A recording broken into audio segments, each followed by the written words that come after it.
হ্যাঁ, কিন্তু সেখানে তো কোনো সমাধান সেখানে হয়নি। এখন আমরা যে প্রপোজালগুলো চিফ সেক্রেটারিকে দিয়েছিলাম সেটাও কিছু হয়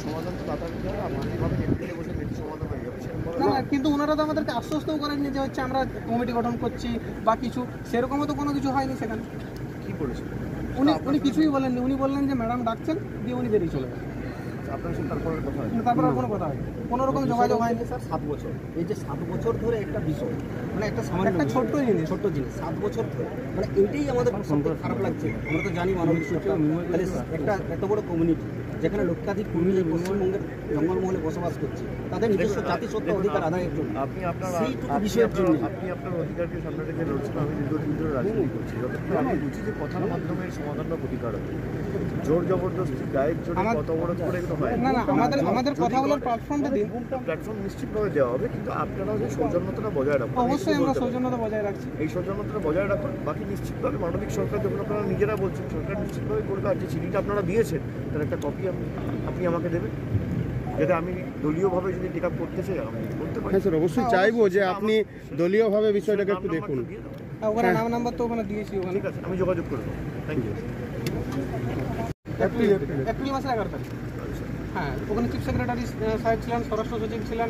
তো সেখানে আমরা সচিব লেভেলে ওটা বলেছি, কিন্তু উনি বললেন যে না, আমরা তো এটা আমরা করতে পারবো না, এটা ক্যাবিনেটের ব্যাপার। কিন্তু তখন আমরা বললাম সঙ্গে সঙ্গে তাহলে ক্যাবিনেটের কারোর সঙ্গে আমাদের বসানোর ব্যবস্থা হোক। হ্যাঁ, আমরা প্রপোজাল দিয়েছিলাম যে হচ্ছে আমাদের ক্যাবিনেটের কারোর সঙ্গে বসানো হোক, কিন্তু তখন ওনারা বললেন আর কিছু বললেন। অবশ্যই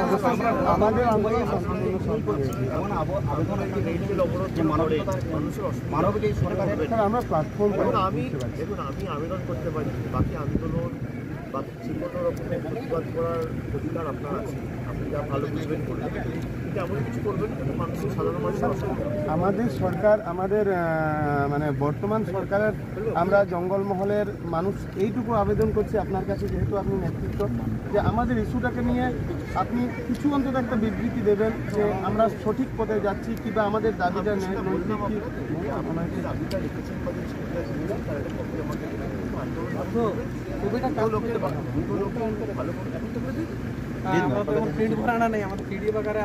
ওটা অফিসিয়ালি ভাবে স্যার দিয়ে দেবো, তাহলে এসডিপিওর মাধ্যমে আমরা সরকারের কারো থ্রু দিয়ে আমাকে পাঠাবেন। আপনি আপনার ফোন নাম্বারটা দিয়ে যোগাযোগ করে আন্দোলন শান্তিপূর্ণ 9564 না আপনারা 1253 আপনি আপনার অধিকার চাইছেন। আমার যত হ্যাঁ 9564125381 অভিজিৎ না এরকম হয়তো রেল অবরোধ করলে মানুষের অসুবিধা হবে না। রেল অবরোধ এখন ব্যাপারটা হচ্ছে কি, দেখুন সমস্যাটা কি, আমাদের 7 বছর আপনি বলছেন আমি আমার অধিকার নিয়ে লড়ছি। আপনি আপনার অধিকার পেতে গিয়ে চারটে মানুষের অধিকার তো ছিনিয়ে নিতে পারেন না। অবশ্যই কিন্তু আবার হচ্ছে যে আমরা নজরটা এদিকে আমাদের যে আমরা বঞ্চিত আছি সেই নজরটা কাটতে চাইছি। আমরা 650 কিলোমিটার সাইকেল চালিয়ে কলকাতা পর্যন্ত গেছি। তো আমরা এই রোদে এই তাপমাত্রায় আমরা সাইকেল চালিয়ে গেছি, তো এটাও তো আমাদের একটা আন্দোলনের প্রসেস। চাইলে 1 মিনিটেরও মান্যতা দিতে পারে না, জাস্টিফিকেশনটা স্টেটেড। মোডালিটিসের 1 নম্বর আর্টিকেল অনুযায়ী জাস্টিফিকেশনটা স্টেটেড। জাস্টিফিকেশনের পরের যে কাজগুলো সেগুলো কেন, তারপরে স্যার আমরা তখন আন্দোলনের অভিমুখটা ওইদিকে ঘোরাবো। এর উপর যে জাস্টিফিকেশনটা কমান্ডেন্ট জাস্টিফিকেশনটা পাঠালে সেটা হবে, তখন আর স্টেটের কোনো কাজ থাকছে না। ওটা তো রেকমেন্ডেশন, রেকমেন্ডেশনকে তো জাস্টিফাই করতে হবে যে আমি একটা দাবি করছি যে কুর্মীদেরকে এসটি তালিকায় আনতে হবে। তো সেই জিনিসটাকে না রেকমেন্ডেশন দাও আছে, ওই কারণে জাস্টিফিকেশন চেয়েছে, অনেক পয়েন্টে তো দেওয়া হয়েছে। সেই 7টা পয়েন্টের যে জাস্টিফিকেশনটা চেয়েছে, সেই 7টা পয়েন্টের জাস্টিফিকেশনটা শুধু পাঠালেই 20 পাতার রিপোর্ট স্টেট গভর্নমেন্ট থেকে পাঠিয়েছি। 20 পাতার রিপোর্ট থেকে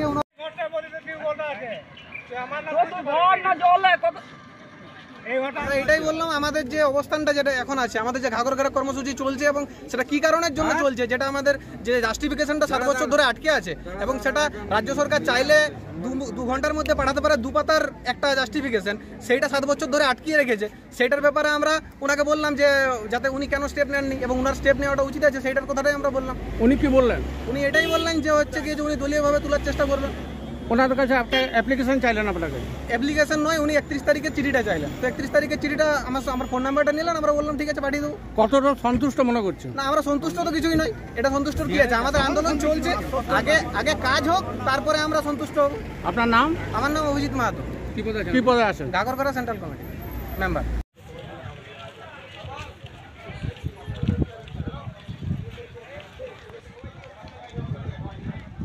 অভিষেক বন্দ্যোপাধ্যায়কে আটকালেন, কি বললেন? দেখুন, আমাদের একটাই কথা ছিল যে আমাদের 7 বছর ধরে যে জাস্টিফিকেশনটা আটকে রয়েছে, সেই জাস্টিফিকেশনটা যাতে কেন্দ্রের আরজিআই দপ্তরে যায়, আমরা সেইটা বললাম। এবং ওনার দলের কি স্ট্যান্ড রয়েছে, উনি সর্বভারতীয় তৃণমূল কংগ্রেসের সেকেন্ড কমান্ডার, তাহলে ওনার কি স্ট্যান্ড রয়েছে এটা আমরা জানতে চাইলাম। তাতে কি বললেন উনি? উনি আমাদের সন্তুষ্ট হওয়ার মতো কোনো কিছু কথা বলেননি। উনি বলেছেন যে আমি দলীয়ভাবে এটা দেখব, তো যদি উনি দেখেন সেদিন আমরা সন্তুষ্ট হব, এই বার্তাটা দিয়েছি। আপনাদেরকে আন্দোলন জারি থাকবে এইভাবে? অবশ্যই আমাদের এই ঘাগরঘেরা আন্দোলনটা অনির্দিষ্টকালের জন্য, যতদিন পর্যন্ত আমাদের লক্ষ্যে আমরা না পৌঁছাতে পারছি, আমাদের ঘাগরঘেরা আন্দোলন চলবে। আপনার নাম?